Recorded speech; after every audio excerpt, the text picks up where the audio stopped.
ಸ್ನೇಹಿತರೆ, ಮೀಡಿಯಾ ಮಾಸ್ಟರ್ಸ್ಗೆ ಸ್ವಾಗತ ಸುಸ್ವಾಗತ. ಗೆಳೆಯರೆ, ಹಿಮಾಲಯದ ಅತ್ಯಂತ ಕ್ಲಿಷ್ಟಕರ ಹವಾಮಾನದಲ್ಲಿ ಭಾರತೀಯ ಸೇನೆಯ ಸರಬರಾಜುಗಳಿಗೆ ಹಾಗೂ ಶತ್ರುಗಳ ದಾಳಿಗಳುಂಟಾದ ಸಮಯದಲ್ಲಿ ಶೀಘ್ರ ಪ್ರತಿಕ್ರಿಯೆಗೆ ಅನುಕೂಲವಾಗುವ ನಿಟ್ಟಲ್ಲಿ ಭಾರತ ಜಗತ್ತಿನ ಅತಿ ಎತ್ತರದ ಅತ್ಯಂತ ಕ್ಲಿಷ್ಟಕರ ವಾತಾವರಣದ ಏರ್ ಬೇಸ್ ಒಂದನ್ನು ಸಂಪೂರ್ಣವಾಗಿ ಸಿದ್ಧಪಡಿಸ್ತಾ ಇದೆ. ಅದನ್ನು ಮೊನ್ನೆ ಭಾರತೀಯ ವಾಯುಪಡೆಯ ಮುಖ್ಯಸ್ಥ AP ಸಿಂಗ್ ತಾವೇ C-130J ಟ್ರಾನ್ಸ್ಪೋರ್ಟ್ ವಿಮಾನವನ್ನು ಅಲ್ಲಿ ಇಳಿಸುವ ಮೂಲಕ ಅದರ ಕಾರ್ಯಕ್ಷಮತೆಯನ್ನು ಪರಿಶೀಲನೆ ಮಾಡಿದ್ದಾರೆ. ಹಾಗೆ ಮತ್ತೊಂದು ಕಡೆ 16,000 ಅಡಿಗಳಷ್ಟು ಎತ್ತರದ ಹಿಮ ಪರ್ವತಗಳಲ್ಲಿ ಮೋನೋ ರೈಲ್ ವ್ಯವಸ್ಥೆಯನ್ನು ಕೂಡ ಭಾರತೀಯ ಸೇನೆ ಮಾಡಿಕೊಂಡಿದೆ. ಹಾಗಾದರೆ ಚೈನಾ ಹಾಗೂ ಪಾಕಿಸ್ತಾನ ಎರಡನ್ನೂ ಗಮನದಲ್ಲಿಟ್ಟುಕೊಂಡು ಭಾರತ ಹಿಮಾಲಯದ ಎತ್ತರದ ಯುದ್ಧ ಭೂಮಿಯಲ್ಲಿ ಏನು ಮಾಡ್ತಾ ಇದೆ? ಈ ವಾಯುನೆಲೆಯ ಮಹತ್ವ ಏನು? ಬನ್ನಿ ನೋಡೋಣ.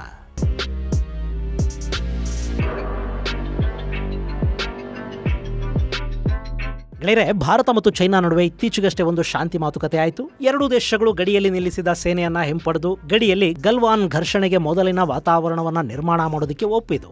ಅದಾದ ನಂತರ ಅಲ್ಲಿ ಸಂಘರ್ಷಗಳು ಕಾಣ್ತಾ ಇಲ್ಲ. ಹಾಗೆ ಸೇನೆಯನ್ನು ಕೂಡ ನಿಧಾನವಾಗಿ ಕಡಿಮೆ ಮಾಡಲಾಗ್ತಾ ಇದೆ. ಇಂಥ ಸಂದರ್ಭದಲ್ಲೂ ಭಾರತ ಗಡಿಯಲ್ಲಿ ಸುಮ್ಮನೆ ಕೂತಿಲ್ಲ. ತನ್ನ ಇನ್ಫ್ರಾಸ್ಟ್ರಕ್ಚರ್ ಅನ್ನ ಬೆಳೆಸ್ಕೊಳ್ಳೋ ಪ್ರಯತ್ನವನ್ನು ಮಾಡ್ತಾ ಹೋಗ್ತಾ ಇದೆ. ಅದರ ಭಾಗವಾಗಿ 2 ಮಹತ್ವದ ನಿರ್ಮಾಣಗಳು ಹಿಮಾಲಯದಲ್ಲಾಗಿವೆ. ಅದರಲ್ಲಿ ಮೊದಲನೆಯದು ಅರುಣಾಚಲ ಪ್ರದೇಶದ ಸಮೀಪ ನಿರ್ಮಾಣಗೊಂಡಿರುವ ಮೋನೋ ರೈಲು ಮಾರ್ಗ.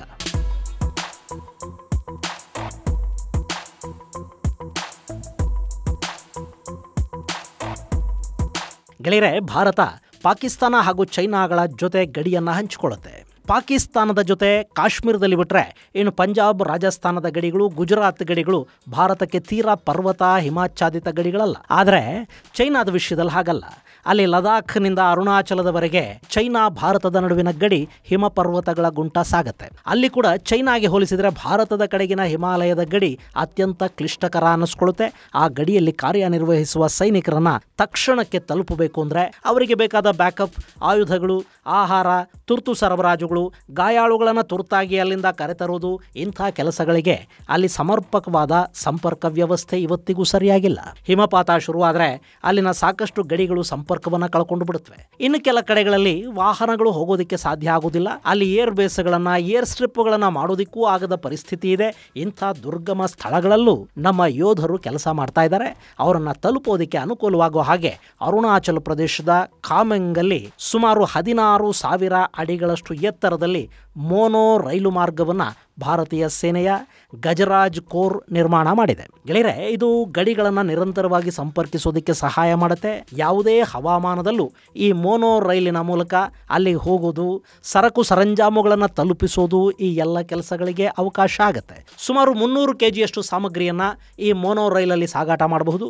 ಹಗಲು, ರಾತ್ರಿ ಹಾಗೂ ಹಿಮಪಾತ ಉಂಟಾಗೋ ಸಂದರ್ಭಗಳಲ್ಲಿ ಕೂಡ ಇದು ಸಂಚಾರ ಮಾಡೋ ಸಾಮರ್ಥ್ಯವನ್ನು ಹೊಂದಿರುತ್ತೆ.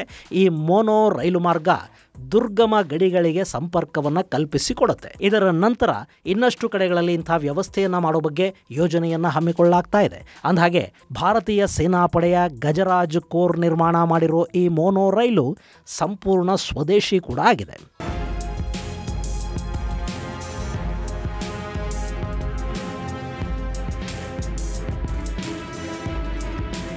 ಇನ್ನು ಇದೇ ಸಂದರ್ಭದಲ್ಲಿ ಲದಾಖ್ನ ಗಡಿಯಲ್ಲಿ LAC ಅಂದರೆ ಭಾರತ ಚೈನಾ ನಡುವಿನ ಲೈನ್ ಆಫ್ ಆಕ್ಚುಯಲ್ ಕಂಟ್ರೋಲ್ ಏನಿದೆ, ಅಲ್ಲಿಂದ ಬರೀ 30 ಕಿಲೋಮೀಟರ್ ದೂರದಲ್ಲಿ ಭಾರತ ತನ್ನ ಅತ್ಯಂತ ಆಯಕಟ್ಟಿನ ಏರ್ ಬೇಸ್ ಒಂದನ್ನು ನಿರ್ಮಾಣ ಮಾಡಿಕೊಂಡಿದೆ. ಅದನ್ನು ನ್ಯೂಮಾ ಏರ್ ಬೇಸ್ ಅಂತ ಕರೀತಾರೆ. ಗೆಳೆಯರೆ, ನಿಮಗೆ ನೆನಪಿರಬೇಕು, ಭಾರತಕ್ಕೆ ಪಾಕಿಸ್ತಾನಕ್ಕಿಂತಲೂ ದೊಡ್ಡ ಶತ್ರು ಚೈನಾ ಅಂತ ಈ ಹಿಂದೆ ಜಾರ್ಜ್ ಫರ್ನಾಂಡಿಸ್ ಹೇಳಿದರು. ಅವರು ರಕ್ಷಣಾ ಸಚಿವರಾಗಿದ್ದ ದಿನಗಳಲ್ಲಿ ಚೈನಾದ ಗಡಿಗಳಲ್ಲೊಂದಷ್ಟು ಮೂಲ ಸೌಕರ್ಯಗಳನ್ನು ಹೆಚ್ಚು ಮಾಡೋದಕ್ಕೆ ಯೋಜನೆಯನ್ನು ಹಮ್ಮಿಕೊಳ್ಳಲಾಗಿತ್ತು. ಇಲ್ಲಿ ಪಾಕಿಸ್ತಾನವನ್ನು ಭಾರತ ಯಾವಾಗ ಬೇಕಾದರೂ ಬಗ್ಗು ಬಡಿಬಹುದು. ಆದರೆ ಚೈನಾ ಎಲ್ಲ ರೀತಿಯಲ್ಲೂ ಭಾರತಕ್ಕಿಂತ ಬಲಿಷ್ಠವಾಗಿದೆ.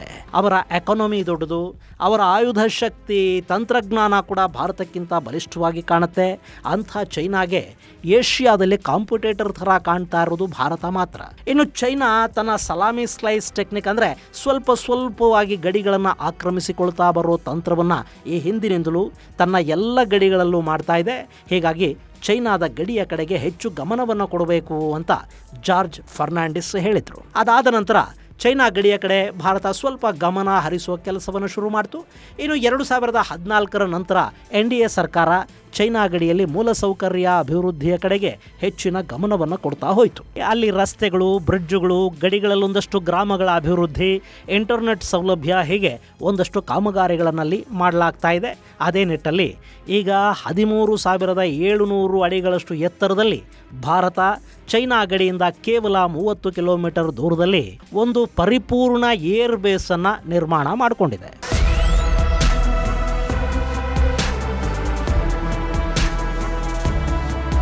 ಸ್ನೇಹಿತರೆ, ಇದು ಜಗತ್ತಿನ ಅತ್ಯಂತ ಎತ್ತರದ ಏರ್ ಬೇಸ್ ಅಂತ ಕರೆಸ್ಕೊಳ್ತಾ ಇದೆ.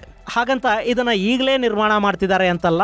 ಈ ಹಿಂದೆ ಇಲ್ಲೊಂದು ಚಿಕ್ಕ ಏರ್ ಸ್ಟ್ರಿಪ್ ಇತ್ತು. 1962ರ ಯುದ್ಧದ ಸಂದರ್ಭದಲ್ಲಿ ಆ ಏರ್ ಸ್ಟ್ರಿಪ್ ಅನ್ನ ಭಾರತ ಬಳಕೆ ಕೂಡ ಮಾಡ್ತು. ಅದಾದ ನಂತರ ಆ ಏರ್ ಸ್ಟ್ರಿಪ್ ಕಡೆಗೆ ಹೆಚ್ಚು ಗಮನ ಕೊಡೋದಕ್ಕೆ ಹೋಗಿರಲಿಲ್ಲ.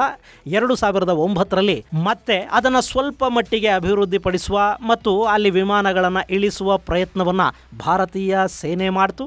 ಅದಾದ ನಂತರ 2020ರಲ್ಲಿ ಗಲ್ವಾನ್ ಕಣಿವೆಯಲ್ಲಿ ಘರ್ಷಣೆ ನಡೀತಲ್ಲ, ಆ ನಂತರ ಈ ಏರ್ ಸ್ಟ್ರಿಪ್ ಕಡೆಗೆ ಭಾರತ ಹೆಚ್ಚಿನ ಗಮನವನ್ನು ಕೊಡೋದಕ್ಕೆ ಶುರು ಮಾಡಿತು. ಸುಮಾರು 13,700 ಅಡಿಗಳಷ್ಟು ಎತ್ತರದಲ್ಲಿ LACಯಿಂದ ಬರೀ 30 ಕಿಲೋಮೀಟರ್ಗಳಷ್ಟು ದೂರದಲ್ಲಿದ್ದ ಈ ಏರ್ ಸ್ಟ್ರಿಪ್ ಅನ್ನ ಪೂರ್ಣ ಪ್ರಮಾಣದ ಏರ್ ಬೇಸ್ ಅನ್ನಾಗಿ ಅಭಿವೃದ್ಧಿಪಡಿಸುವ ಕಡೆಗೆ ಸರ್ಕಾರ ಹೆಚ್ಚಿನ ಆಸಕ್ತಿಯನ್ನು ತೋರಿಸ್ತು. ಈಗ ಆ ಕಾಮಗಾರಿ ಪೂರ್ಣಗೊಂಡಿದೆ. ಇಲ್ಲಿ 2.7 ಕಿಲೋಮೀಟರ್ ಉದ್ದದ ರನ್ವೇ ಇರುತ್ತೆ. ಆಧುನಿಕ ಹ್ಯಾಂಗರ್ಗಳು ಅಂದರೆ ಯುದ್ಧ ವಿಮಾನಗಳನ್ನು ನಿಲ್ಲಿಸೋದಕ್ಕೆ ಬೇಕಾದ ವ್ಯವಸ್ಥೆಗಳನ್ನು ಇಲ್ಲಿ ಮಾಡಿದ್ದಾರೆ. ಏರ್ ಟ್ರಾಫಿಕ್ ಕಂಟ್ರೋಲ್ ಮತ್ತು ಸಿಬ್ಬಂದಿ ಅಲ್ಲಿ ಉಳ್ಕೊಳ್ಳೋದಕ್ಕೆ ಬೇಕಾದ ವಸತಿ ಬ್ಲಾಕ್ಗಳನ್ನು ಕೂಡ ನಿರ್ಮಾಣ ಮಾಡಿದ್ದಾರೆ. ಇದು ಈಗಾಗಲೇ ಕಾರ್ಯಾರಂಭ ಸ್ಥಿತಿಗೆ ಬಂದಿದೆ.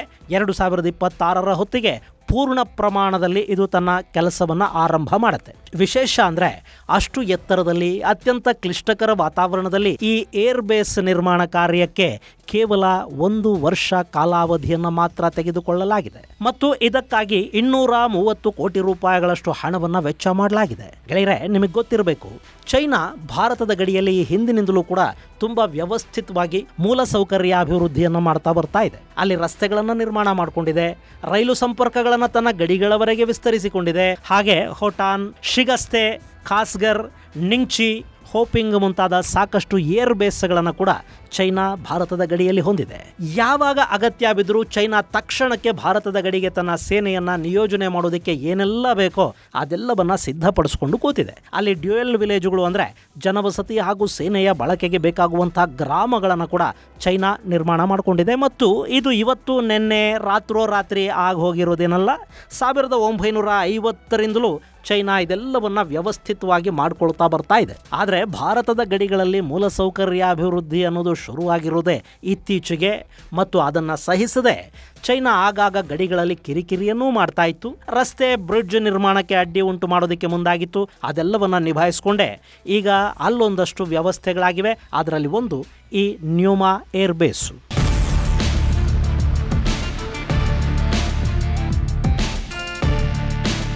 ಇನ್ನು ಈ ನ್ಯೂಮಾ ಏರ್ ಬೇಸ್ ನಿರ್ಮಾಣದಿಂದಾಗಿ ಗಡಿಗಳನ್ನು ತಲುಪೋದಕ್ಕೆ ಭಾರತೀಯ ಸೇನೆಗೆ ಅನುಕೂಲ ಆಗುತ್ತೆ. ಇಷ್ಟು ದಿನ ಹೆಲಿಕಾಪ್ಟರ್ಗಳಲ್ಲಿ ಸಾಗಾಟ ಮಾಡಬೇಕಿದ್ದ ಸಾಮಗ್ರಿಗಳು, ಆಯುಧಗಳನ್ನು ಇನ್ನು ಮುಂದೆ ಕೆಲವೇ ನಿಮಿಷಗಳಲ್ಲಿ ಟ್ರಾನ್ಸ್ಪೋರ್ಟ್ ವಿಮಾನಗಳ ಮೂಲಕ ಅಲ್ಲಿಗೆ ತಲುಪಿಸೋದಕ್ಕೆ ಸಾಧ್ಯ ಆಗುತ್ತೆ. ಈ ಏರ್ ಬೇಸ್ ಜಗತ್ತಿನ ಅತಿ ಎತ್ತರದ ಏರ್ ಬೇಸ್ ಅನ್ನಿಸ್ಕೊಳ್ತಾ ಇರೋದು ಮಾತ್ರ ಅಲ್ಲ, ಇದು ದೊಡ್ಡ ದೊಡ್ಡ ಮಿಲಿಟರಿ ಟ್ರಾನ್ಸ್ಪೋರ್ಟ್ ವಿಮಾನಗಳು ಹಾಗೂ ಫ್ರಂಟ್ ಲೈನ್ ಫೈಟರ್ ಜೆಟ್ಟುಗಳು ಅಂದರೆ ರಫೇಲ್, ಸುಖಾಯ್ ಮುಂತಾದ ಫೈಟರ್ ಜೆಟ್ಟುಗಳು ಕಾರ್ಯನಿರ್ವಹಿಸೋದಕ್ಕೆ ಅನುಕೂಲವಾಗೋ ಹಾಗೆ ನಿರ್ಮಾಣಗೊಂಡಿದೆ. ಹೀಗಾಗಿ ಭಾರತ ಚೈನಾ ನಡುವಿನ ಸಂಘರ್ಷದ ಸ್ಥಳಗಳು ಅನ್ನಿಸ್ಕೊಳ್ಳುವ ಡೆಸ್ಪಾಂಗ್, ಡೆಮ್ಚುಕ್, ಪಾಂಗಾಂಗ್ಸೋ ಮುಂತಾದ ಪ್ರದೇಶಗಳಿಗೆ ಈ ಏರ್ ಬೇಸ್ ರಕ್ಷಣೆಯನ್ನು ಕೊಡುತ್ತೆ. ಸದ್ಯಕ್ಕೆ ಇಲ್ಲಿ ಲೇಹ್ ಏರ್ ಬೇಸ್ ಪೂರ್ಣ ಪ್ರಮಾಣದ ಏರ್ ಬೇಸ್ ಅಂತ ಅನ್ನಿಸ್ಕೊಳ್ತಾ ಇತ್ತು. ಅದು LACಯಿಂದ ಸುಮಾರು 150 ಕಿಲೋಮೀಟರ್ ದೂರದಲ್ಲಿದೆ ಮತ್ತು ಸಮುದ್ರ ಮಟ್ಟದಿಂದ 10,682 ಅಡಿಗಳಷ್ಟು ಎತ್ತರದಲ್ಲಿದೆ. ಅಲ್ಲಿ ಎಲ್ಲ ರೀತಿಯ ಫೈಟರ್ ಜೆಟ್ಟುಗಳು ಮತ್ತು ಹೆವಿ ಟ್ರಾನ್ಸ್ಪೋರ್ಟ್ ವಿಮಾನಗಳು ಕಾರ್ಯನಿರ್ವಹಿಸೋದಕ್ಕೆ ಬೇಕಾದ ಒಂದಷ್ಟು ವ್ಯವಸ್ಥೆಗಳಿವೆ. ಹಾಗೆ ಸಿಯಾಚಿನ್ ಗ್ಲೇಷಿಯರ್ ಕಾರ್ಯಾಚರಣೆಗಳಿಗೆ ಅನುಕೂಲವಾಗೋ ಹಾಗೆ ಥೈಸ್ ಏರ್ ಬೇಸ್ ಅಲ್ಲಿದೆ. ಅದು 10,066 ಅಡಿ ಎತ್ತರದ ಏರ್ ಬೇಸು. ಸೇನೆ ಮತ್ತು ಸಾಮಗ್ರಿಗಳ ಸಾಗಾಟಕ್ಕೆ ಈ ಥೈಸ್ ಏರ್ ಬೇಸ್ ಇಲ್ಲಿ ಅನುಕೂಲವನ್ನು ಮಾಡಿಕೊಡ್ತಾ ಇದೆ. ಹಾಗೆ LACಯಿಂದ ಬರೀ 9 ಕಿಲೋಮೀಟರ್ ದೂರದಲ್ಲಿ ದೌಲತ್ ಬೇಗ್ ಓಲ್ಡಿ ಇದೆ. ಇದು ಏರ್ ಸ್ಟ್ರಿಪ್ಪು. 16,700 ಅಡಿಗಳಷ್ಟು ಎತ್ತರದಲ್ಲಿನ ದೌಲತ್ ಬೇಗ್ ಓಲ್ಡಿ ವಿಶ್ವದ ಅತ್ಯಂತ ಎತ್ತರದ ಏರ್ ಸ್ಟ್ರಿಪ್ ಅಂತ ಕರೆಸ್ಕೊಳ್ಳುತ್ತೆ. ಇಲ್ಲಿ ಕೂಡ ಯುದ್ಧ ವಿಮಾನಗಳು ಹಾಗೂ C-130J ಟ್ರಾನ್ಸ್ಪೋರ್ಟ್ ವಿಮಾನಗಳು ಕಾರ್ಯಾಚರಣೆಯನ್ನು ಮಾಡುತ್ತವೆ. ಇನ್ನು ಪೂರ್ವ ಲದಾಖ್ ಕಾರ್ಯಾಚರಣೆಗಳಿಗೆ ಅನುಕೂಲವಾಗೋ ಹಾಗೆ ಅಲ್ಲಿ ಫುಕ್ಚೆ ಏರ್ ಸ್ಟ್ರಿಪ್ ಇದೆ. 13,000 ಅಡಿಗಳಷ್ಟು ಎತ್ತರದಲ್ಲಿರೋ ಈ ಫುಕ್ಚೆ LACಯಿಂದ ಸುಮಾರು 14 ಕಿಲೋಮೀಟರ್ಗಳಷ್ಟು ದೂರದಲ್ಲಿದೆ. ಇದು ಕೂಡ ಏರ್ ಸ್ಟ್ರಿಪ್ಪೇ. ಇಲ್ಲಿ ಭಾರಿ ಪ್ರಮಾಣದ ಸಾಗಾಣಿಕೆಗಳಿಗೆ, ಯುದ್ಧ ವಿಮಾನಗಳಿಗೆ ಮತ್ತು ಅವುಗಳ ನಿಲುಗಡೆಗೆ ಕೂಡ ಅನುಕೂಲವಾಗುವಂಥ ಪೂರ್ಣ ಪ್ರಮಾಣದ ಏರ್ ಬೇಸ್ ಅಂತ ಇದ್ದದ್ದು ಲೇಹ್ ಮತ್ತು ಥಾಯ್ಸ್ ಮಾತ್ರ.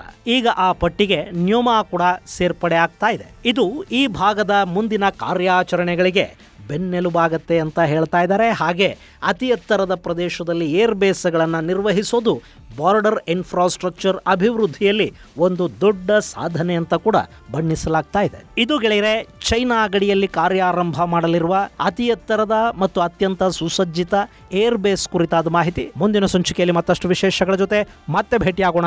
ಅಲ್ಲಿವರೆಗೆ ಜೈ ಹಿಂದ್, ಜೈ ಕರ್ನಾಟಕ.